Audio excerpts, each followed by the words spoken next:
right, here we go. Good evening, everyone. Typically, I like to start my show with fun quip, quote, or reference, but I won't be doing that this episode because of the shooting this past Shabbat at the Tree of Life Synagogue in Pittsburgh, Pennsylvania.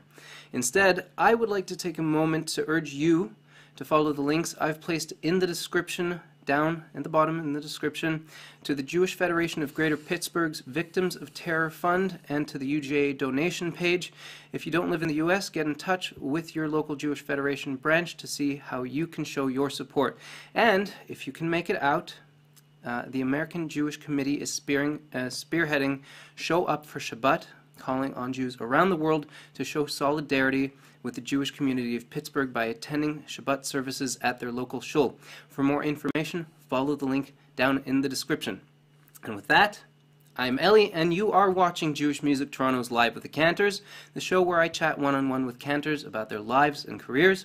The show is made possible through the generous support of my Patreon patrons, business sponsors, and more. To find out how you can personally help the show and Jewish Music Toronto's other projects, head to patreon.com/Jewish Music Toronto via the link down in the description. Become a Patreon patron today. Remember to send us your live comments. Send us your comments and questions throughout the show using the live chat. Just click the live chat button in the YouTube mobile app or use the chat box to the right if you're watching on a desktop. Now let me introduce you to this week's guest. My guest this week was born and raised across the pond in the United Kingdom. Born in Manchester and raised in London, he comes from a large musical family. Following in his father's footsteps, he's an experienced and powerful Baal Tefillah, but you probably know him best for his work as a performer and recording artist, whether he's collaborating on new music with the likes of his longtime friend A.B. Rotenberg, or taking to the stage with Gad Elbaz and Nissim Black, entertaining you on a cruise, raising funds for charities like NCSY, Hask High Lifeline, and more, or elevating the happiness of a bride and groom on their wedding day. It is truly fitting that his name is synonymous with joy. Joining me today is Shlomo Safran, better known as Shlomo Simcha. Thank you for joining me today. Thank you for having me, Eli. It's great to be here. And correct me if I'm wrong, you just celebrated your 51st birthday? That is correct. That is correct. So my happy English birthday birthday. was on Shabbos, October 27th, and my Hebrew birthday is on Simchas Torah, hence Shlomo Simcha. Yes, yes. So happy birthday once again, and it's nice. It was on the Shabbat project. Yes, absolutely. On the positive part of that, yes. I said you come from a large musical family. When I said that, I also meant that you come from a very large family. You being one of 13 children, what was it like growing up with so many people under one roof? It was. You ever been to camp? It's pretty much like camp. It was very exciting. It was a very happy home. It was a very lively home, and it was a lot of fun. It was, there was a lot of camp elements to it, and you really had to, certain areas you had to fend for yourself, but it made us grow a lot up of energy in the independent. home. There's a lot of energy in the home. Music was a big part of the family. Growing up, I just assumed that that's what goes on in every house. What else do? You sit Friday night. You sing till 2 in the morning, you know, or Wednesday night. 2 in the morning. At what age? At what age? My earliest memories. Wow. As early back as I can remember. That sounds Singing lovely. Describe to me, if you can, Golders Green as it was in your early years. Golders Green. I started out in Hampstead Garden suburb, which is a neighborhood right near Golders Green, and it was a very quiet suburb, upper-class neighborhood where you didn't see much Judaism on the streets. It's definitely changed since then. And there was, we had the large United Synagogues. I lived right between Kinloss and Norris Lee, two well-known synagogues. Mm-hmm. I remember whenever there was a celebrity, either a prime minister from Israel or any of the big events, it was either Norris Lee or Kinloss, and between the two, there was a little shtibel on Kingsley Way. It was a little Lubavitch shul where there was maybe 15 to 18 families. There was a school there during the week, and on Shabbos there was a small minyan. That's where we davened on Shabbos.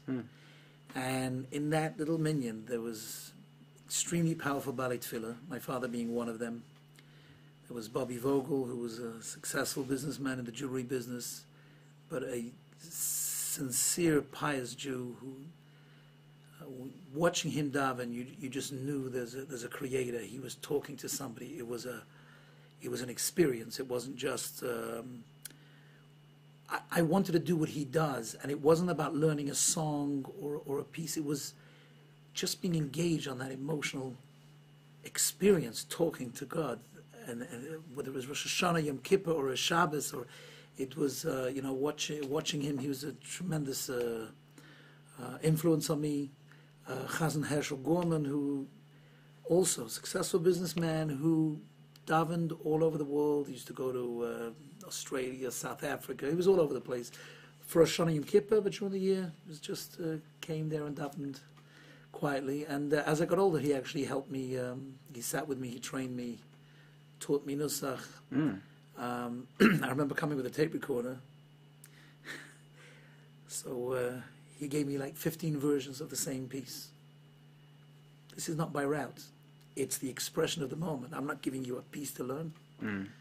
It's a very important part of... So all these different variations that you had to learn, the little switches. And the idea was he didn't... The idea is, if you're learning Nusach, or you're learning to daven, or you listen to a chazan and you hear a great piece, he taught me not to mimic it exactly and to just learn it by route, but to get into it and hear the interpretation and put your own feeling and your own interpretation. So depending on how you felt on a Shabbos morning, it would be the difference between Shoichenad Moroim V'Kodoi Shemoi or Shoichenad Moroim V'Kodoi Shemoi.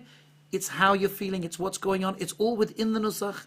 So it's actually, he gave me like 20 versions of Shoichenad. One's happy, one's sad, one's serious. It depends where you're coming from, what you're trying to achieve, how you're getting the angle. You are connecting with somebody. It's not always the same. Sometimes you're walking, hi. Sometimes, hey, how you doing? Mazel tov. It's all different as to what's going on.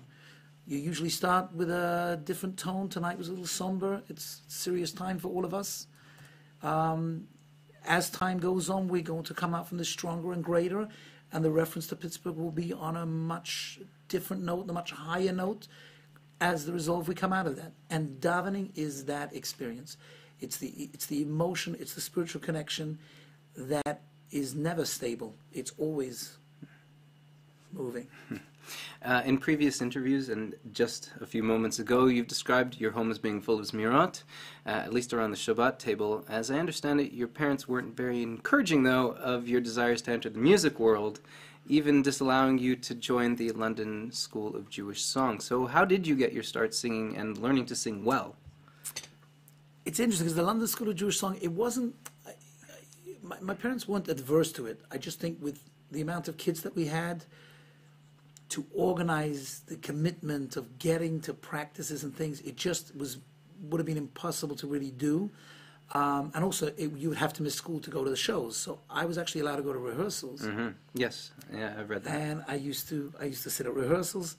And Friday night, when we moved to Temple Fortune, closer to Golders Green, we didn't used to walk to the Shibboleth anymore. And Friday night, I would go to Bridge Lane Beis HaMedrash, and I would sit on Yigal Salik's table with his boys and sit and harmonize every Friday night, going through the Kabbalah Shabbos there, which was also a beautiful experience. You picked up a few tips and tricks there, I guess. Oh, absolutely. Absolutely. Tell me about your parents. I know your father, Zichrono Livracha, was both a chazan and a rabbi, but I don't know much about your mother. My mother is 120. She is a grandchild of Rabbi Eli Lapian, who was mashgiach he was in Eitz Chaim Yeshiva in London. I've read a little bit about that, yeah. And then he was in Kfar Hasidim. And his son-in-law, my grandfather, Rabbi Klein, was a rabbi in Highgate. He was educated in Cambridge University. Had a shiur going there, took care of a kosher kitchen there, way before there was a Hillel. And he was a rabbi. And my mother started out, there wasn't much in the way of Jewish schools at the time.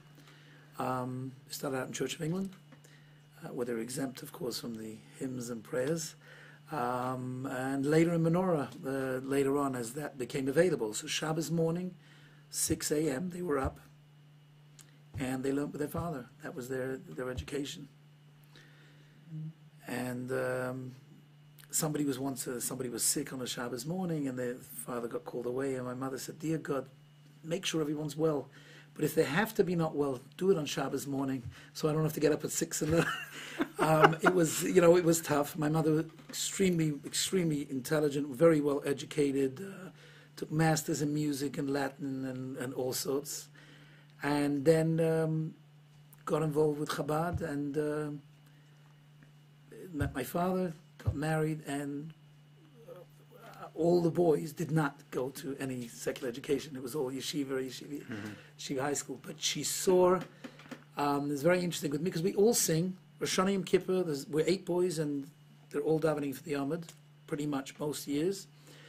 And she saw there was a certain talent, and I managed to convince her, I don't even know how. I remember Avram Fried came to London, there was a concert in Wembley. Yeah, we're getting there in this. Oh, yeah? Oh, it was a Wembley. It was Wembley, yes. Oh, my goodness. goodness. Wembley. It was a major concert. It was with Yigal, and Avram Fried, and I went with my mother. She took me. I can't believe it. There was very little of one-on-one kind of activities. It just didn't work like that. I shouldn't say no. My mother had an interesting routine. She came home from school. Everyone had 5 minutes with her on their own. She was in a room. And then she gave you your instructions for the evening and what your bedtime was, and you came back in pajamas. She went through the checklist, and if everything was off the list, you came in and you got the Well, next that is 5 very minutes. orderly. It was very, very orderly. So, but short of that, Where do you fall in the? I am number 4. Number 4, wow. the second oldest boy. And so she took me to the concert, and I remember telling my mother, one day I'm going to be up there. Yeah. So that year, it was the year before your bar mitzvah. Yes. And that was also the year before you started leading services for the High Holidays yourself, correct. which we'll get into there. You went to that concert. You implored her to go. You got her to let you go. She went with you. You're saying. Yes. So it's noted as like the one that was your turning point and made you decide that you wanted to be a performer. So what was it about that show that made it for you? I think, Avram Fried is a passionate singer, and that element of tefillah that I experienced in shul, seeing that on stage, seeing that sitting in a cultural evening that's not a shul, the way he was able to elevate the crowd and take us all on a journey, I was like, wow, if I could take people on a journey and actually, when they leave the room, they're different than they came in. That's something that I'd love to do. Was there a specific song that captivated you, or maybe a specific moment? Now that I'm thinking about it, based on the way you're describing this.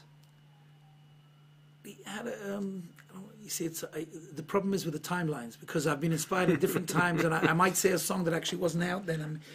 It's very hard to pinpoint it at this, That's fair. But because there are many songs of his over the years that really, got to me. Atata Bistu is a beautiful song about sitting around the table, parents, and then being sent away, children being sent away. The parable of us and God in exile really, really pulled at my heart and really gave me that sense. It just encompassed the turmoil of our relationship, which our relationship with God is absolutely incredible. People see God as this elevated, this lofty, no contact. Imagine somebody decided you can be the king of the animal kingdom. You can have any conversation you like with them. You're the lion's breakfast. There's no way to communicate. We're just not on the same sphere. Right. God, the greatness of Hashem is that He infused with all His infinite ability and all His infinity, He's also within the limited world and wanted a relationship with us. And the whole do's and don'ts that sometimes people can look at as saying, there's restrictions. It's the form of relationship. If somebody meets a boy meets a girl, they want to get married, how do you connect? You want to know what she likes, what she doesn't like. Hashem wants that kind of relationship. He says, I'll tell you my vulnerabilities. You want to upset me, I'll tell you exactly what to do. You want to make me happy, I'll tell you exactly what to do. And create, and it's turmoil. we're in love, we're angry, we're not talking, we are talking. There's this constant battle that makes our relationship not just so real, but the empowerment that God gives us to be able to elevate ourselves. And I feel all that, especially with the music, where you can express all that, the struggles, the pain, the yearning, the salvation, the moments that go amazing, and you can encompass all that within Tefillah, which is the medium that God has given us, this fantastic gift that us mortals can actually communicate and connect with Hashem. And he gives us his vulnerabilities and created vulnerabilities for us to be able to connect and develop that relationship. So music has been a tremendous part of expressing that journey, or helping work our way through that journey, which is a journey that we all have on every level. So what's interesting to me about this whole thing with you and Avram Fried is between the two of you, there's barely an 8-year age gap. And so basically, at that show, he was 20 years old. Probably, yes, yes. So it's like your very own teen idol story. Like, I think about this happening in like secular music, where young kids not even in high school yet might hear teen heartthrobs, Beatles, whatever, going back into that generation or more recently, and like I'm not going to name any bands now, but that kind of thing. And so now you've had the opportunity to sing with him, with Mordechai Ben David, many others. Thinking back to when you first told your mother that you're going to be up there doing that thing, are things as you pictured them?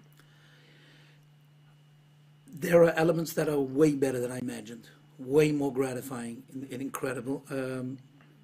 Fried, there's no question, is my all-time idol, and the first time singing with him was just a really incredible experience, because the connection was more than just the singing. It really infused me with emunah and many things, and the way of how to be able to elevate yourself and elevate people through music. There's no question about it.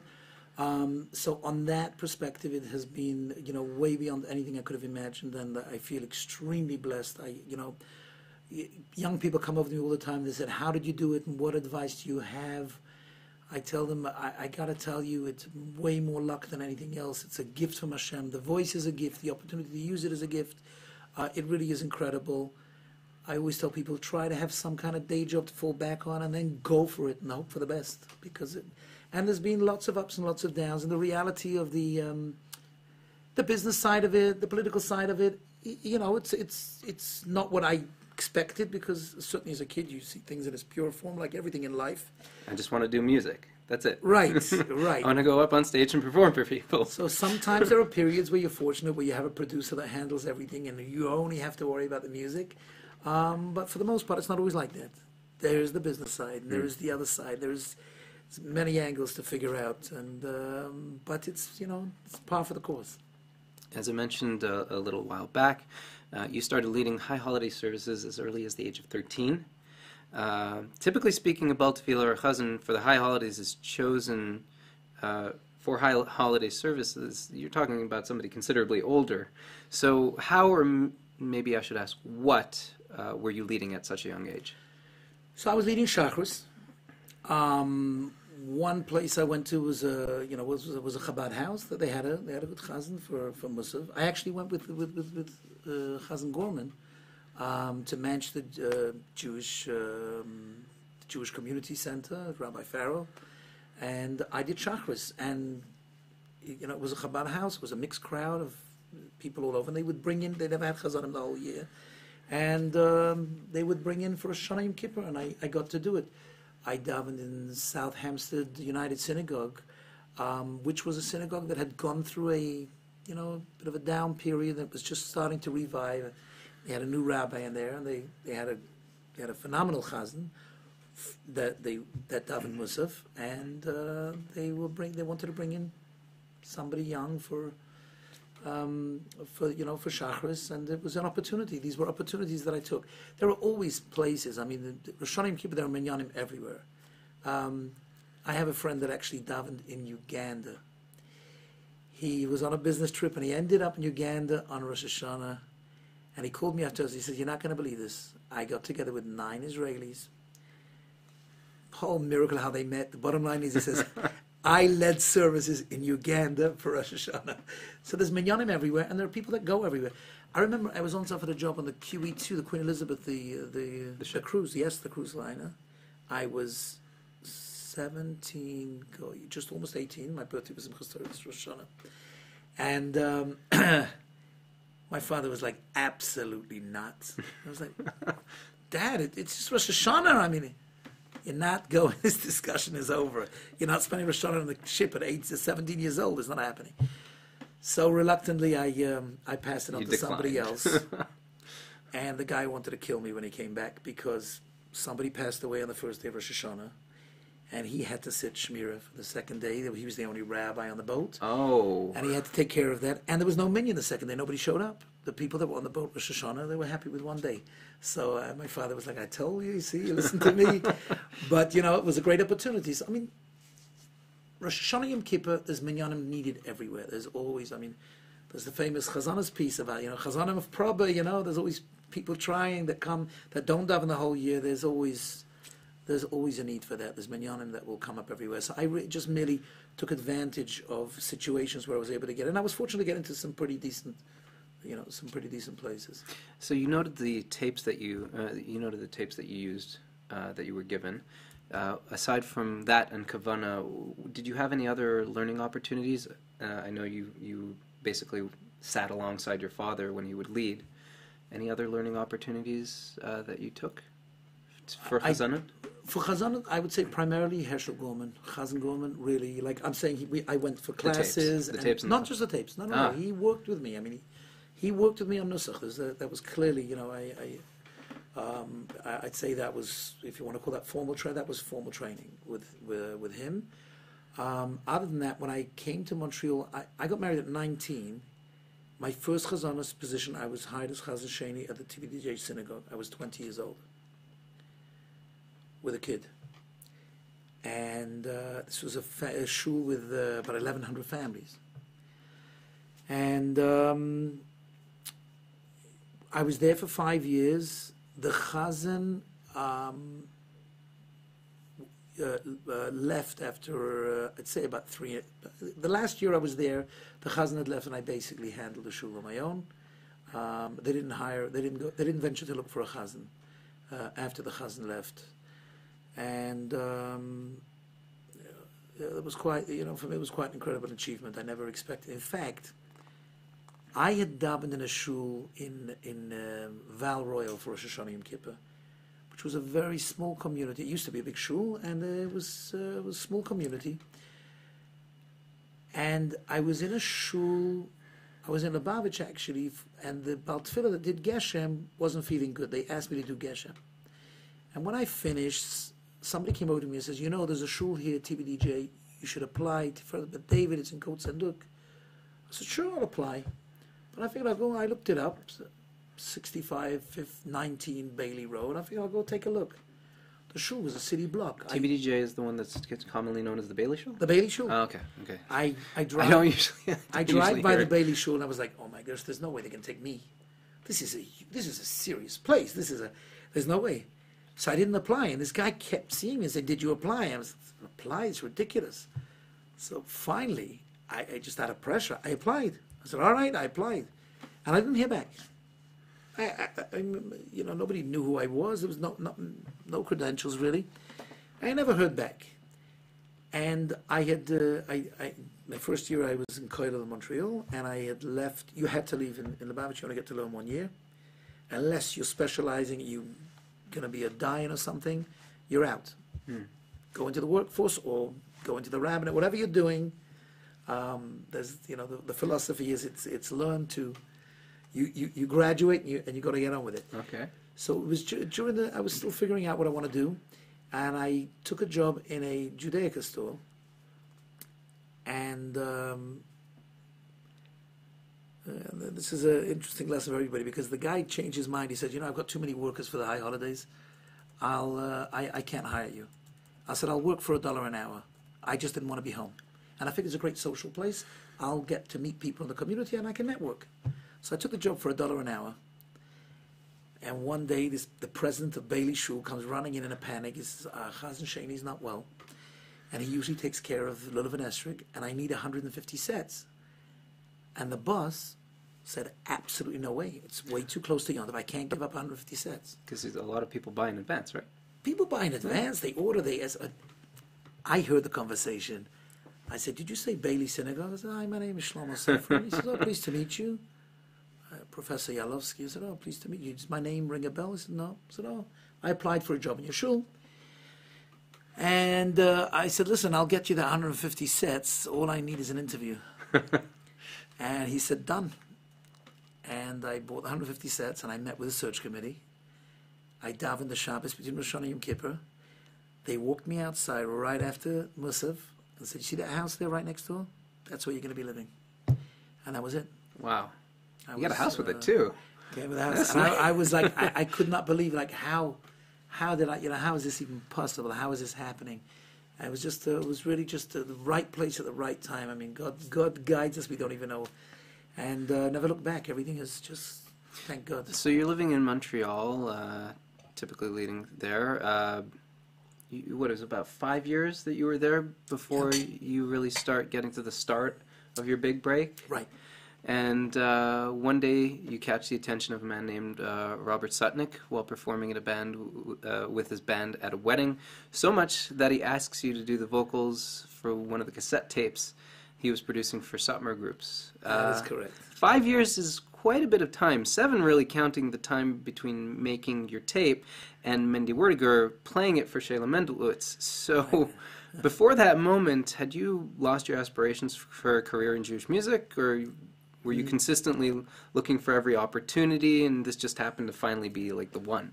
Not at all. I'd never lost the aspirations. In fact, when I interviewed at Bailey, when we were getting into the nitty-gritties of the contract, I said to them, I looked at the contract and I realized, this is 7 days a week. And because it was a shamus, Chazan Sheni had all the shamus duties. I said, I love this. I realize this is dedication, and there's a reason why you need to live right next to the shul. You got to be dedicated. I said, I've always had a passion to put out a CD and do music, and I don't want to close that opportunity off. How do you feel about it? And they said, well, what would you need? I said, well, once every few years, a few weeks for recording, might even be able to be done here. And I'd say an average of 2 weeks a year for concerts, just counting maybe. I'll do 10 concerts a year, I don't know. And I said, okay. And I had no plan. I had no idea if I would ever need it, but I wanted to put that in there to make sure that I could execute that right should the need arise. And when it came up, they were not too happy.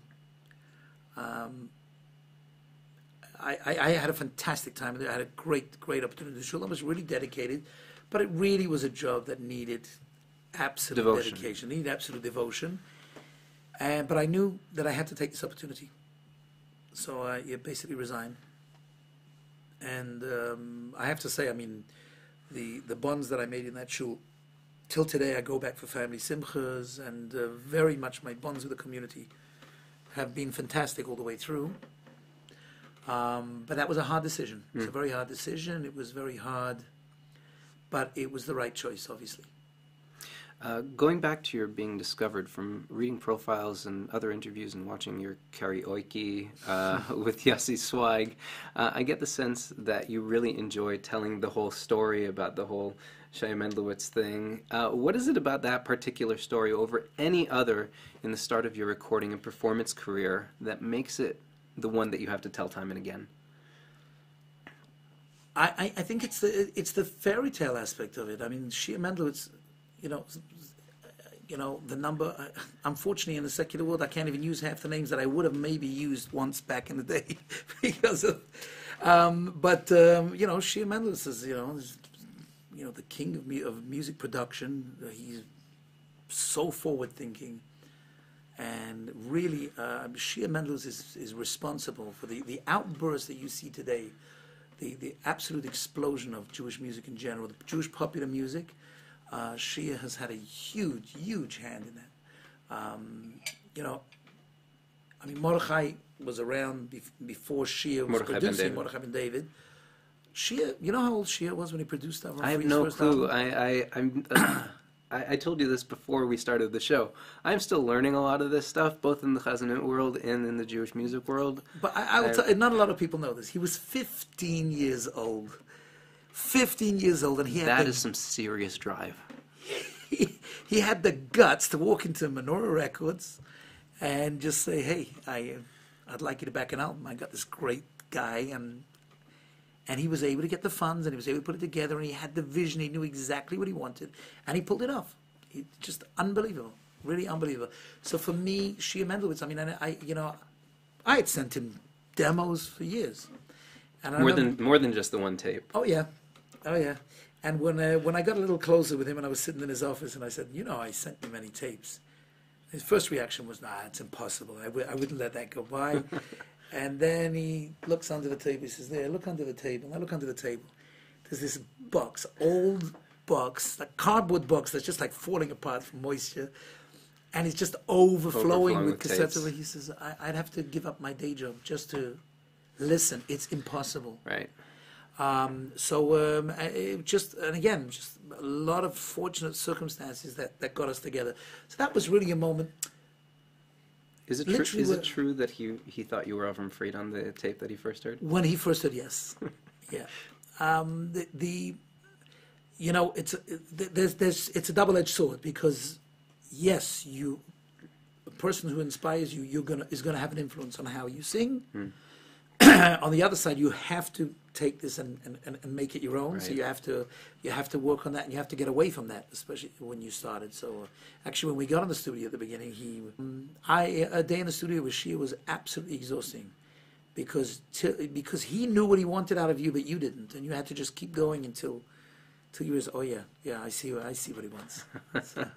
I watched what I believe was your first major. So am I correct in that was that right clip? It was Yad Eliyahu in Tel Aviv. Yeah, 12,000 people, and it was. But I certainly, the big performances that I had done primarily were Hask, but I had gone. My first album was not even out yet, and Mordechai, who love him dearly, really went out of his way to help me. On so many levels. He helped in the studio. He helped all sorts of guidance, and he helped write one of the special melody he was involved in writing with his brother Mendy. They worked on the Yiddish lyrics, and he really, really incredible. And he took me to this concert, 12,000 people. It was a huge challenge, because the stage is in the middle, and you always have your back to the audience, no matter where you are. It's a stadium. It's an arena, and it was just. Those are fairy tale moments. It's just beyond. The real hard work started way after that, but literally to 6 months in, to suddenly find yourself on the stage with the king of Jewish pop, on a Chol Hamoed Sukkos with a packed house, is just nothing short of miraculous. These are things that you can't plan and you can't do, and really the hard work came after that to really live up to how you had been presented and kind of microwave there's no time. Experience takes time, and in the world, you want to get up there, you start working in little bars, little night places, little restaurants, and you slowly work your way before you get that kind of exposure. So it was a lot of heat in a certain way to be out there. It was, and Shia, took the risk along with me, but knew exactly how long to keep me out there and when to pull me back. And it was it was basically the point where he said, "Okay, this is where you need to arrive to. Now let's go do the work." All right. We'll move on to what came next. After this, it's time to open up things to you, the viewers. If you have a comment or question you want to share or ask Shlomo Simcha, send it in now. While I wait for you to do that, let me tell you about one of this week's sponsors. You hear me talk about it on every show, but have you checked it out yet? This week's episode is brought to you by the JMT collection on Spreadshirt. Head to shop.spreadshirt.ca/Jewish Music Toronto, or click the link down in the description to take a look at the all-new I Love Jewish Music design, available on shirts, hoodies, mugs, and more. I think it looks amazing on a blue mug. So, You can get your own today at shop.spreadshirt.ca /Jewish Music Toronto. So let's take a look at some of the comments and questions that are coming in. Ariel Gordon, I'm sorry, I'm not going to be able to look at that link at the moment because, well, we're live. And please excuse my nose. I am recovering from a bit of a cold. All right, let's go back through some of the comments here. Sarah Spalter says, hello, Shlomi. I don't know if you're... Sarah Spalter is my oldest sister. There you go. Hi, Sarah. Ariel Gordon, so like I said, I can't look at that link. I don't know which version of Eliyahu Hanavi you want us to do a duet of, but maybe later. Maybe, if Shlomo Simcha is up to it. Herbert Stampton says, my favorite chazan. And that is it for the comments. Oh, no, wait, no, it is not. We've got one more. Somebody, Shali Himes says, remember the days Shlomi used to arm wrestle with my dad in Kingsley Way? That's right. The little steeple that I spoke to you about, Kingsley Way, Gershon Himes, Shali's father, of blessed memory, used to handle the Kiddush, and he always used to come, 5 times my size, and used to come and say, come, let's have a wrestle, you know. Yeah, it's good times. Okay, please feel free to continue writing in comments throughout the show. I will try to get in some later. There are plenty more questions I can go through, but if you do have more questions, anything you want to ask, I'll even try to fit them in. So, let me take a quick drink. Before the ad and Q&A break, we were chatting. I'm going to stop there. Shali says legend. Before the ad and Q&A break, we were chatting about your rise in popularity. Around the mid-90s is when you moved here to Toronto, is that correct? Right. And you started leading services on most weeks at Shar Shemayim. That's correct. As I understand it, you worked alongside Cantor Yaakov Matzen. Yes. Were you already in the building supplies business at the time, No. or were you solely focused on the music career? Solely focused on the music. Shar Shemayim also was 1,200 families at the time. It's a big shul. It's a big shul. There were a lot of demands. There was enough time to be able to work on music and do music, but you had to be around. There were lots of weddings, unfortunately funerals. You needed to be around. But they were extremely, extremely accommodating. They were very proud of what I was doing. And they were extremely accommodating. And I was there for 12 years full time. And the last couple of years, they even hired somebody to take over some of the responsibilities as things got busier. I always prioritized the shul. But as things got busier, some of the daily duties at the daily binyanim, they brought somebody in to help out. And then I'd say that the first 7 years I was pretty much on my own. There was a search committee for a chazan. This is common all over the world today, we know it. The struggle between chazanas and Bali Tefillah and what people want and traditionally how it was. You know, this either it happens in discussion during or after every show that I do.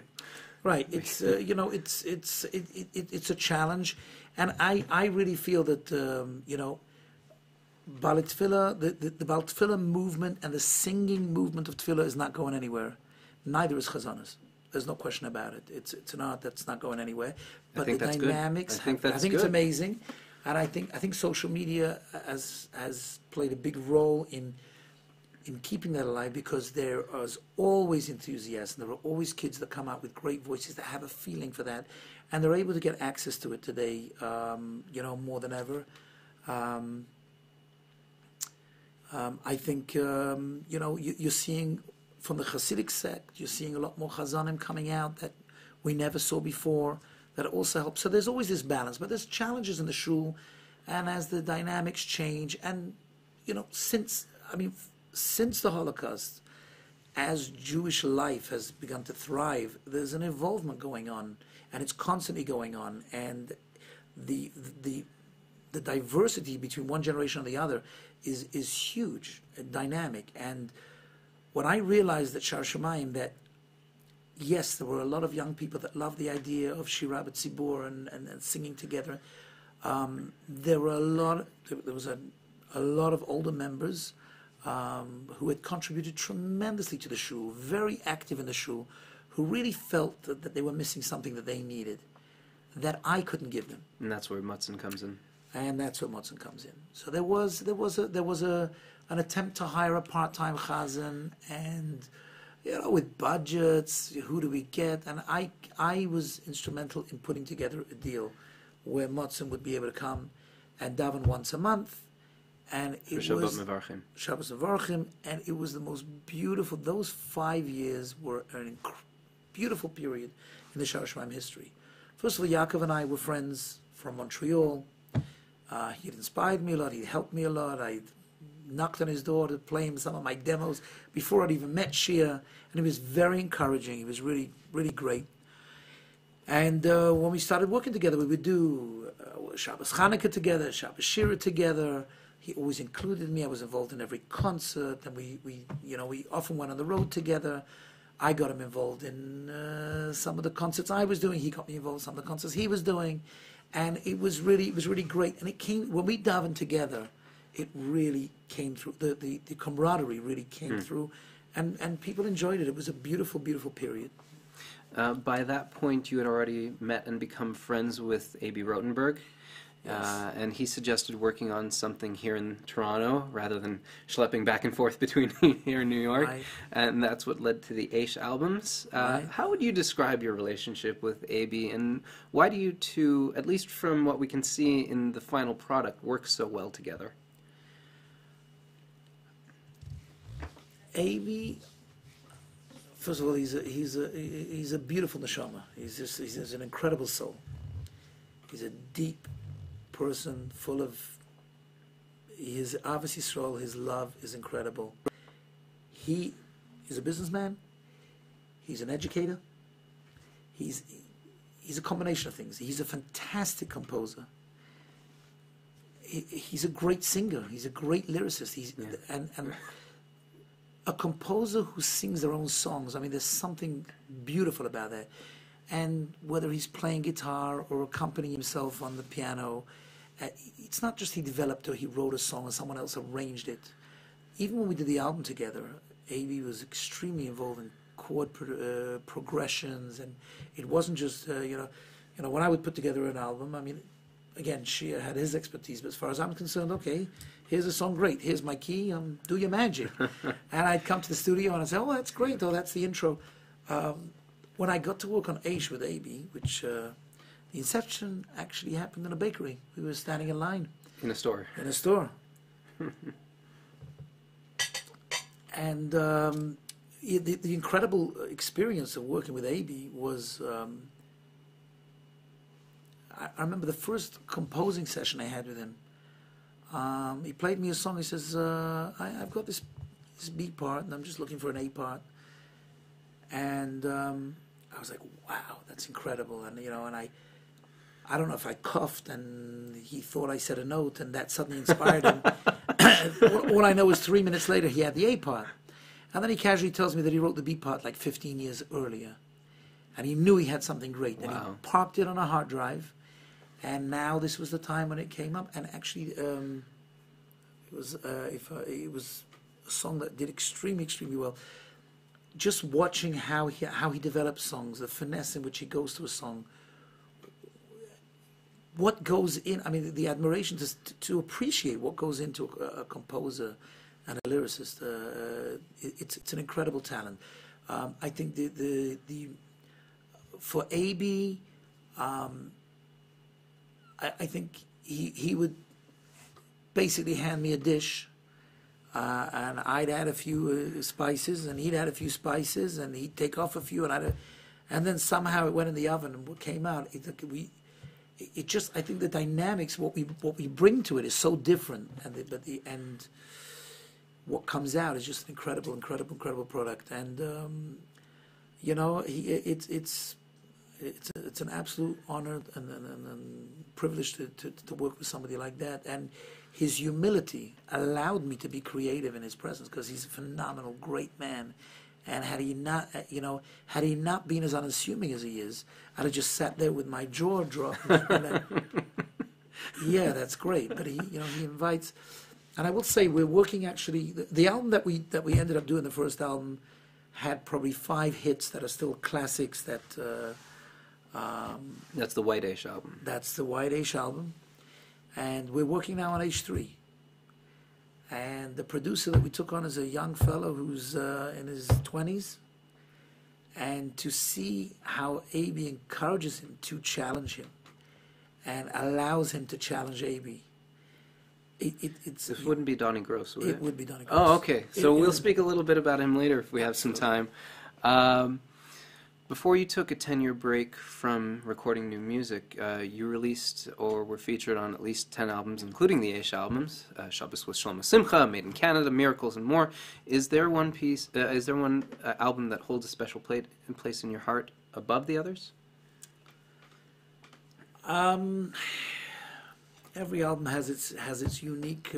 Certainly, the debut album, of course, that special melody.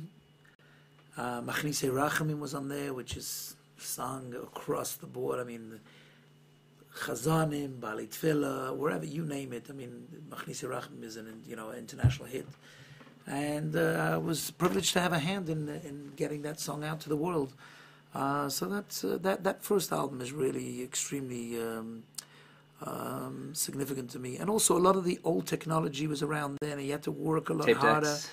The reel-to-reels and the Dolbys and all that, and the editing and the splicing, and you really, there was no shortcuts. You had to take the take many, many times to really get it perfect. No digital audio workstations. No, and it was so there's special meaning there. Tell me about your experiences performing in the White House and for the Prime Minister of Israel. And which Prime Minister of Israel? Prime Minister of Israel was Arik Sharon, Alav Shalom. It was right after Yitzhak Rabin's assassination. Oh, wow. And people were broken. There was just a mixture of shame. People didn't know what to, how do you... it's interesting because right now with what's going on, yeah. I heard a beautiful thing that when there was a tragedy, somebody came to Rabbi Epstein and said, "What's the response?" He says, "Response is time for later. Now is a time to just for solidarity." In other words, the initial response is not a response. No academic, no philosophies, just to stand together. And it was one of those times where people were just at a loss. They didn't know what they were supposed to do. And Arik Sharon came and just reignited the flame. But our love for Israel and our dedication for Israel, and just infused everybody to don't step back. Don't step back. It's let's take what we need to take from this and surge on forward. And it was incredible again to be part of that and to bring out those emotions after hearing those powerful speeches. To get up with the children of the future. I sang together with children at that time from the local schools. It was just an incredible experience. All right. We'll skip the White House portion because I want to ask you about an interview that you did in 2016 with Ami magazine. When talking with Eli Cohen from the magazine, around the launch of your album Anikan, you voiced your consternation with the rise of the internet and how pervasive music piracy had become. Was that the core of why you stepped away for as long as you did? I think it is a big part of it, yes. I produced an album, Aneni, which was, thank God, extremely successful. It was my first production. I co-produced it with my brother Shmuley, who worked tirelessly with me. It was very proud of it. It was an amazing product. Piracy had gotten to the point where I never released it in Israel. Wow. I just never released it in Israel. I remember the last part of that negotiation was I'd rather have this hanging in my living room or my dining room and going, yep, that's great, than to live with the pain of just having somebody just exploit it. I just there was a period where, as the internet was exploding, I kind of lost my bearing a little bit of how to move forward, and how to monetize. And the truth of the matter is that how to monetize music on the internet is still a huge struggle. A lot of what you see, a lot of what gets bounced from one WhatsApp to the other, artists are allowing it to keep the art alive in hope of getting gigs. I have to say, I did an album called Fusion with Nafshenu Orchestra. That was the Shlomo Carlebach album? That was the Shlomo Carlebach album. And David Kurzner said to me, "Do you want to do a music video?" I said, "It's a fortune. How are you going to justify it?" "Don't worry, we're going to figure it out anyway." And I watched that on YouTube yesterday. So you saw that video? Yes. A few weeks after that was released, I get a call from Holland. A guy in broken English, he's getting married, he'd like me to come and sing at his wedding. I said, "How did you hear about me?" He said, "You did a music video, Hine Kel Yeshuati from Shlomo Carlebach." I said, "Yeah." It's a very, very upbeat version of that song. Right. But I said, "And from that you decided to have me sing your wedding?" He said, "Yes. And by the way, this is not just a regular wedding, because there's a documentary being done by TV show in Holland where they're following people from 5 or 6 different faiths, and then they're going to look in 5 years and see where those couples are in their marriage, in their life, and look at the religious influences to see where it is. So I'm going to need to sign off that they can televise the wedding or that they can record the wedding." Ooh, that's a lot of stuff you have to go through to make sure that that can be done, because like it's not just your own copyright. Right. It was an interesting challenge, but I said absolutely I would go and do it, and it was quite an incredible experience. And from one. It was worth doing the video just for that, just to end up over there and that incredible experience, and meet. And again, I've been fortunate to meet so many different Jewish communities around the world. I remember doing a concert in Lvov, in Ukraine, and this was just when things started changing in Russia. The Crimea situation? You're talking in the early 90s. Oh, okay. Sorry. And it was still before that situation. And I remember. I had no idea. I had no idea of the dangers. I had no idea anything. I just knew that they gave me a driver, which I thought was very sweet. And when I wanted to go from rehearsal back to the hotel, I just left the theater. My driver's running behind me. No, you can't go. I was like, "Why not?" He's like, but anyway, the poverty was like unbelievable there, and they couldn't even turn the lights on in the theater. So you had a few flashlights. During rehearsal, there was a few lights on the stage. And then like 30 seconds before I went on, the lights came on. Wow. The most magnificent theater you've ever seen. Gold leaf painting, balconies, just incredible. You could really see the art. In America, go to, Lincoln Square, go to the Met. And I've sung in the Met. And you've sung at Lincoln Square? And I've sung at Lincoln Square. And when the show's over, the guys are like, "Okay, guys, get dressed, get out, we got to lock up, we got to lock up." I finished the show over there. The superintendent is just crying. It's been so many years since he's seen the theater so packed, and this is so incredible. He wasn't the superintendent there because he couldn't find a job, because he loved music, and the way to get new music was to clean the floors. That's where he was. It's an incredible experience, and people were just hanging from the rafters to see the thirst for music. Even culture that we take for granted over here, to see the thirst for it and the spiritual thirst that went on was just an incredible experience. So it's been a tremendous journey to be able to see all the different places and different situations. It makes me wonder what your outlook is with the digital distribution, with what you just said, back and forth, the digital distribution, streaming services, YouTube and other social media platforms, and all the like. Do you still have the same concerns about the internet negatively affecting the ability for Jewish musicians to make a living from their recorded music, or have things balanced out, or is it more positive now? Where does it stand for you? So as a science, I am as confused as ever. Okay, that's fair. As a religious Jew, it's about faith in God. This career started from a miracle. And we have to, I have to stay focused on, you have to keep that thread going, because the reality is, I can go months and months and months where my only livelihood is the music. And I go like, how did this even happen? I start looking back at the jobs and they're so disjointed. Here it's a wedding, here it's a fundraiser, here it's somebody that wasn't well, who got better, who put a group of friends together. I did a concert in Milwaukee from a man whose wife was sick, and the friends undertook to do mitzvahs in her merit. And she got better. And when she got better, he made a concert and invited all those friends that undertook, and the things they undertook, he put together a book that he presented to his wife. People took candle lighting, Shabbat observance. Some people took Shabbat observance once a month, kashrut. I mean, people took on serious life-changing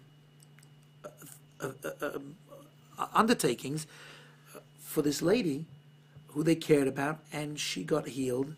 And apparently, the husband tells me that my music was very inspirational to her during treatments, and he wanted me, this was a surprise.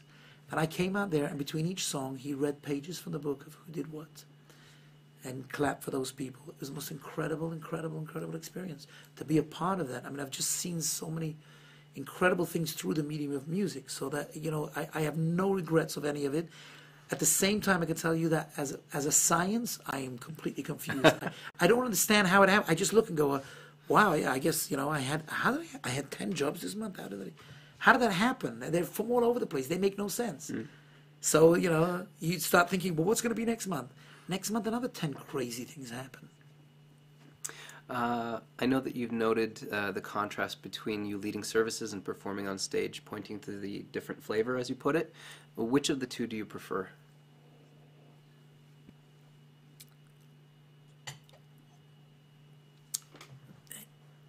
It's a good question. It's a very good question.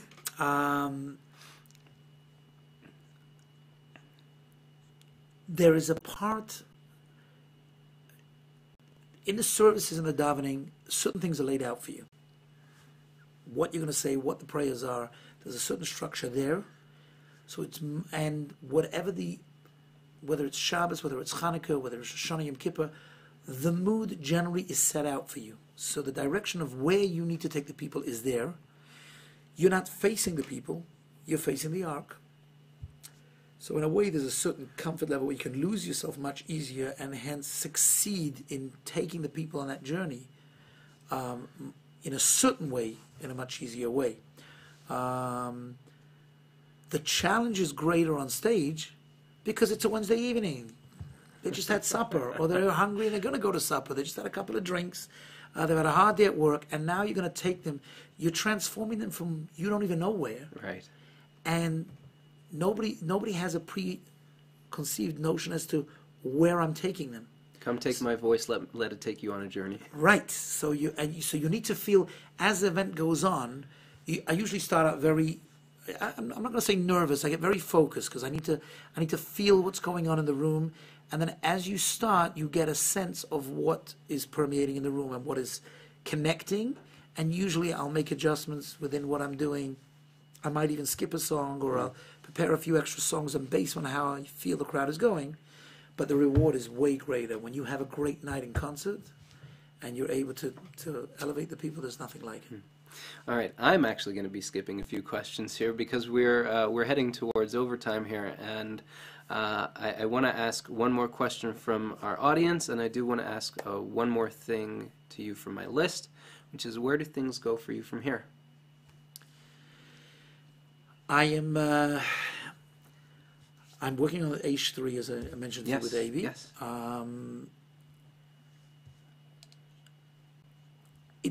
I'm still performing. I'm going out everywhere. We're still doing the same things. Over the last few months, there's been a lot of introspection as to how to go forward, and I'm tapping on a lot of ideas.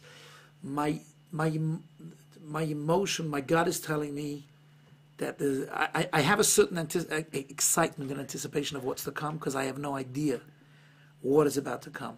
But this is an industry that there's an element that leads you, and then there's an element that you lead. So it's feeling out where the passion is, where the where the need is. I've gotten through doing a lot of the singing to patients, singing to people who are recovering, I'm trying to think of ideas to do things in that area as well to help people. That's very nice. But I'm not at a point where I'm sitting back and going, where do we go from here? It's too busy for that. There's just so much going on. I'm doing bar mitzvahs, anniversaries. People are putting together, again with social media, people are putting together collages and this is your life. And they want music behind it. And they want that music personalized. So I've been getting a lot of calls of people saying, I want you to go in the studio, I want you to take this tune, and I wrote these words about my mother, or I wrote these words about my son, or I wrote these words about my parents. I've done 2 in the last month in Toronto. And one I recorded in New York, one I recorded here, and one you listen and you hear about the family, or about the child, or where they've come from, and you get involved. And in the end, I ended up getting involved in the video on one of them because they wanted that to be part of the story. So there's so many different avenues. As technology advances, the roles that people expect out of or want out of the singers keeps changing and evolving. So I've just been in many different places. Izzy Fishman wants to know, when will you have your next concert in Toronto? That's a very good question. Izzy Fishman, we go back to the Montreal days, TVDJ. And I will tell you after the show how I know him personally. He actually is one of the people who helped this happen, because I did a concert earlier this year and he was one of my Kickstarter backers. Oh wow! Yes, so amazing! More on that later. And so you don't have a particular answer for up in Toronto. There we go. I will be doing. I almost had a date with.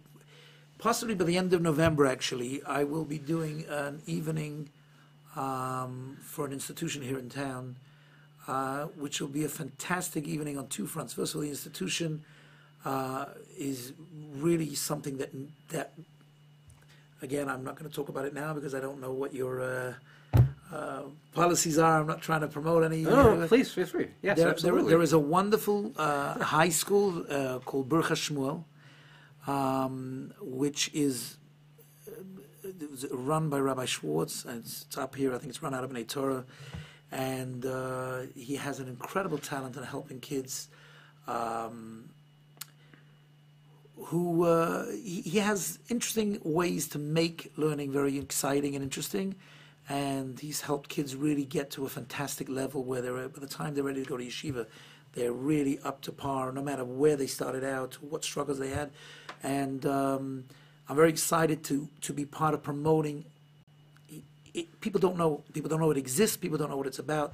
So we're going to be doing a fundraiser for that event, and it's going to be in a house, and it's going to be an evening of Eli Green and myself.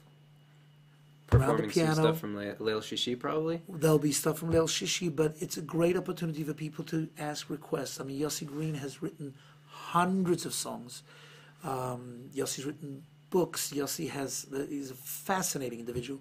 And the setting, it will be the kind of setting where you really could get involved and ask the questions you always wanted to ask, or make the requests that you wanted to make. And I'm hoping to do a series of those, intimate settings with small groups of people, but to do it multiple times with different artists, combinations of composers and singers.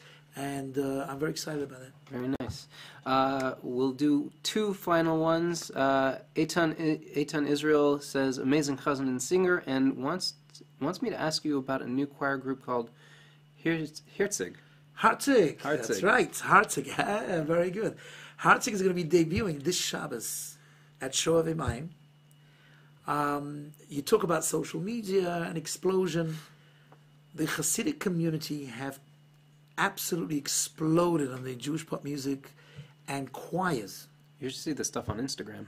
It's like unbelievable, and it's all, and from one extreme to the other, you have choirs that can do 1 minute they're doing chazonas, the next minute they're doing complete, like, all sorts of new age music and beats and all sorts of things.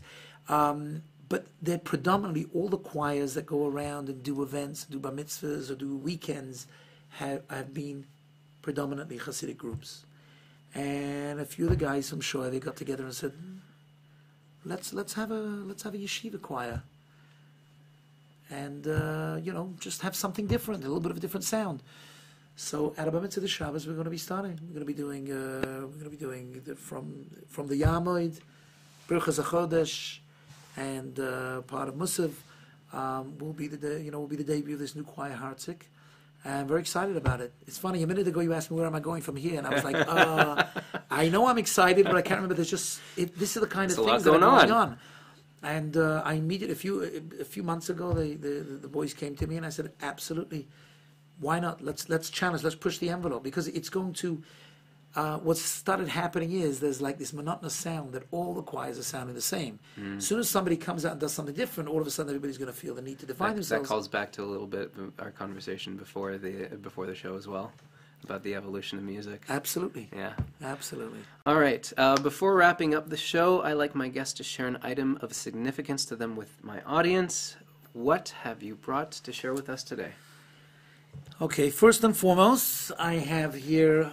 This is a siddur. It's a little bit falling apart. I will have to handle it very carefully. There you go. This is a siddur that my father gave me when I turned 6 years old. Oh, look at that. You might not be able to see that up close, but Shlomo Safran. Oh, an old telephone number, too. An old telephone number there. I remember the excitement with which I held this siddur. When my father gave it to me in shul on Simchas Torah on my birthday, and I remember going up and standing next to the chazan and opening. My reading was, wasn't that great then, but I was just so excited, and the first memories that I have of standing next to the chazan, which was my place in shul, I always stood next to the Yomid, was with this green siddur, and even though a lot of pages are missing already, it's something I keep in my study and I cherish. And you brought something else? This is Chai Lifeline Canada Presents Nafshenu Orchestra CD. Something that's also on my desk all the time. You can see the Chai Lifeline photos on the back there. I think when I started getting to know Chai Lifeline, the power, it revealed to me the power that music can bring in healing not just the sick, but the families and the support of the families through music is something that's elevated me and really helped me appreciate so much more what this is about, what we can actually bring to the music besides loving it and enjoying it, actually bringing meaning. And so this particular album being a promotion to Chai Lifeline, when they started in Toronto, and as you know, in Toronto they're doing where would amazing Toronto things. be without They're them? doing It's amazing incredible. things. Has significant meaning to me. All right. That's all the time that we have for Live with the Cantors this week. Shlomo Simcha, thank you so much for joining me today. Thank you very much for having me. It's an I want to absolute give a pleasure. big thanks to my Patreon patrons, everyone watching and sharing the show. Please do share the show. And those of you buying JMT merch and using my affiliate links. In fact, I've got affiliate links down below to Shlomo Simcha's music. Yes, down in the description to Shlomo Simcha's music on Mostly Music. The show wouldn't be possible without you. Subscribe and click the notification bell so you don't miss a thing. Want to support the show? Become a Patreon patron on JMT. You'll help Jewish Music Toronto and get early and exclusive access to behind-the-scenes extras and more. It just takes $1 a month or more. Thanks for watching, and bye for now.